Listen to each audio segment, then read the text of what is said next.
Hola, mi nombre es Jorge y te doy la bienvenida a Numa Histórica. El día de hoy viajaremos a una de las islas más emblemáticas del Caribe, famosa por sus habanos, su música y por haber sido la cuna de una de las revoluciones más importantes de América Latina. Y lo hacemos con una pieza que debió ser destruida, los 5 pesos de Cuba de 1958. El 1 de enero de 1959, Cuba empezaba un proceso de transformación total. El dictador Fulgencio Batista emprendería la huida hacia la República Dominicana, marcando el triunfo de la Revolución Cubana. Se instaurará un nuevo gobierno que modificará las instituciones y la economía del país. Apenas unos meses antes de estos sucesos, se emitió este billete. El anverso es de color negro y en la parte superior central vemos el nombre del banco emisor, Banco Nacional de Cuba. El valor nominal, 5 pesos, es indicado 8 veces, en las 4 esquinas, en el borde lateral izquierdo, 2 veces en la parte inferior, a la derecha y a la izquierda, y en el lado izquierdo del campo junto con el sello del Banco Nacional de Cuba. El año de serie se encuentra 2 veces en la parte superior izquierda y derecha del campo. El número serial de color rojo se encuentra en las esquinas superior izquierda e inferior derecha del campo. En el borde inferior del campo se encuentran las firmas del presidente del banco, Joaquín Martínez Sáenz, a la izquierda, y del ministro de Hacienda, Alejandro Herrera Arango, a la derecha. En el centro inferior se lee la garantía, garantizado íntegramente con el oro, cambio extranjero convertible en oro y todos los demás activos del Banco Nacional de Cuba.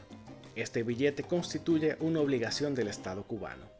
Lo que más destaca del billete es la imagen de la famosa carga al machete, una táctica de guerra de guerrillas utilizada por los mambises para enfrentarse cuerpo a cuerpo a las tropas españolas. La técnica de carga al machete se utilizó por primera vez durante la Guerra de los 10 Años, en 1868, y fue liderada no por un cubano, sino por un dominicano que se convirtió en una figura clave de la independencia cubana, Máximo Gómez, cuyo retrato se encuentra en la parte derecha del billete. Gómez nació en Baní en el año 1838, en una República Dominicana aún bajo control haitiano. Se formó como militar habiendo participado activamente en las líneas de 3 diferentes naciones, República Dominicana, España y Cuba, uniéndose a la lucha por la independencia de este último a partir de 1868, llegando a ser general en jefe de los mambises y considerado como un potencial candidato presidencial cubano, aunque se negó a la candidatura entendiendo que un extranjero no debía ser presidente. Falleció el 17 de junio de 1905 en La Habana. Su legado en Cuba persiste como un símbolo independentista y de audacia militar. Cuba logra la independencia de España en 1898.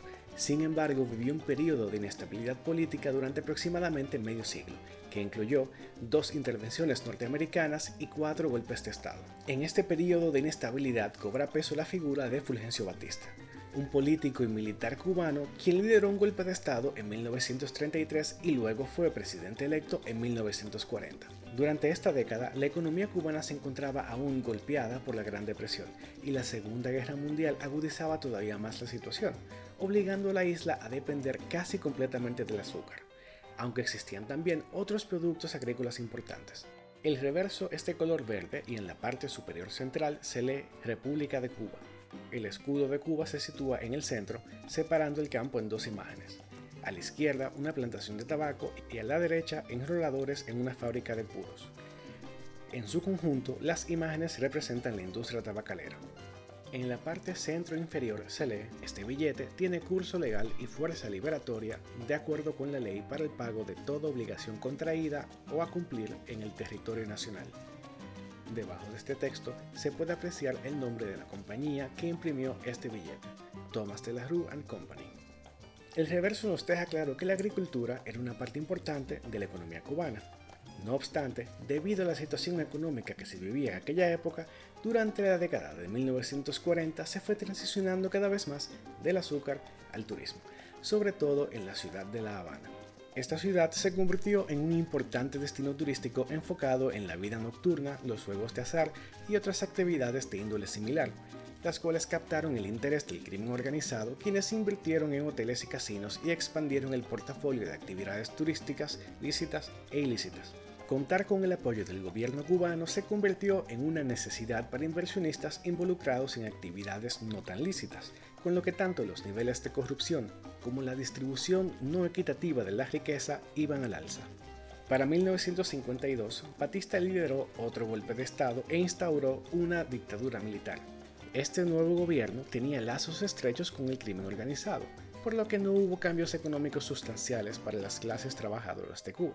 En respuesta al golpe de Batista, un grupo de jóvenes políticos, liderados por Fidel Castro, decidieron organizarse militarmente. El 26 de julio de 1953, intentaron sin éxito tomar el cuartel Moncada en la ciudad de Santiago. Aunque fallaron y fueron encarcelados, se considera este evento como el inicio de la Revolución cubana. Los revolucionarios estuvieron en prisión durante aproximadamente 2 años. Para 1955, Batista enfrentaba presiones sociales y políticas tanto a nivel nacional como internacional, por lo que terminó dándoles la libertad.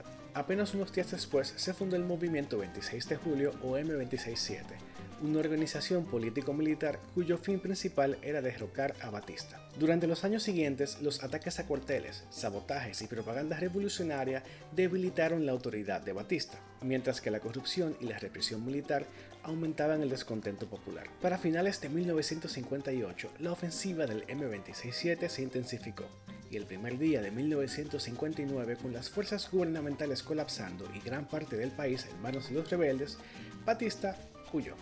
Pero lo hizo luego de haber saqueado una fortuna de entre 300 y 428 millones de pesos, aproximadamente la mitad de las reservas del Banco Nacional de Cuba. Y aquí es donde la historia de este billete se vuelve interesante. El gobierno revolucionario se encontraba en una situación económica precaria, dado el saqueo de Batista. Además, existía mucho dinero cubano tanto en territorio nacional como en el extranjero que era utilizado para financiar una contrarrevolución. Tanto para frenar este financiamiento como para fortalecer el peso cubano, el gobierno ordenó la desmonetización de todos los billetes prerevolucionarios mediante las leyes 963-61 y 964-61, iniciando un canje total de la moneda. La operación fue planificada en secreto desde 1960 y fue coordinada por 3 partes: el Che Guevara, quien había sido nombrado como presidente del Banco Nacional de Cuba, las organizaciones revolucionarias integradas y las Fuerzas Armadas. Cada ciudadano podía cambiar hasta 200 pesos en efectivo y las empresas podían cambiar hasta 5.000. Los montos por encima de estas cifras serían depositados en cuentas especiales con límites para los retiros. Todo monto que superara los 10.000 pesos quedó sin valor. Según la Contraloría General de la República Cubana, el dinero desvalorizado fue llevado a La Habana en unos 30 camiones y fue incinerado. La nueva emisión de los billetes fue firmada por el Che Guevara en su condición de presidente del Banco Nacional de Cuba, y en el diseño se reemplazaron los escudos nacionales por escenas de la historia y la Revolución cubana, consolidando los nuevos billetes como un símbolo de cambio económico y político en la isla. Adquirí este billete de un coleccionista en la Feria Numismática de Santo Domingo de 2025. De acuerdo a dicho coleccionista, este billete estaba destinado a ser incinerado. Sin embargo, un numismático dominicano rescató unos cuantos fardos y los trajo a la República Dominicana para rescatar esta pieza de historia. Este billete es una de las piezas más importantes de mi colección caribeña, porque marca un punto de inflexión en la historia mundial, el inicio de la Revolución cubana. Sin embargo, su diseño mira hacia atrás, hacia una época donde la mayoría de los países latinoamericanos aún luchaban por su derecho a existir como países libres y no como colonias. Y con esto terminamos el episodio de hoy. Espero que lo hayas disfrutado. Déjame saber en los comentarios qué otro país te gustaría que visitemos en futuros episodios. Si te gustó este episodio, dale like, suscríbete y activa la campanita para enterarte cuando salga el próximo video.